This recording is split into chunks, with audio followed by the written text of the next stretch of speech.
في مدرسه بتطلعك من المدرسه مهندس على طول؟ بتطلع 5 سنين بتبقى جيومتر، لو عايز تكمل كليه بتبقى مهندس على طول. بس برضه بنبدا نرسم بيوت والحاجات دي من اول سنه، وانا برسم بيوت وفلل وحاجات زي كده. والموضوع سهل؟ في الاول كان صعب بس في الاخر بقى سهل، هي بس انت تتعود وبيبقى سهل.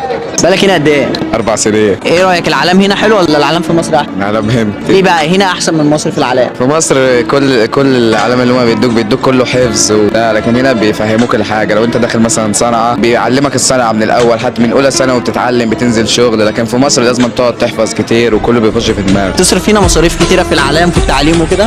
المدرسه ببلاش وكل حاجه هنا ببلاش، حتى الكتب ليها كمان بتاع. ما بتواجهكش اي مشكله انك انت اجنبي في المدرسه او في الفصل او كده؟ ما بتحصلش معاك اي عنصريه من ناحيه زمايلك؟ لا عادي، لان يعتبر نص المدارس هنا كلها مصريين. بس في الاول كانت صعبه شويه لكن دلوقتي بقت عاديه. اي واحد حابب يجي يتعلم هنا ايه تنصحه بايه؟ انصحه يجي يتعلم وما يبعد عن سكه البنات والسجاير والحاجات دي كلها. يعني انت ما مشيتش مع بنات والحاجات من دي؟ لا حد الله.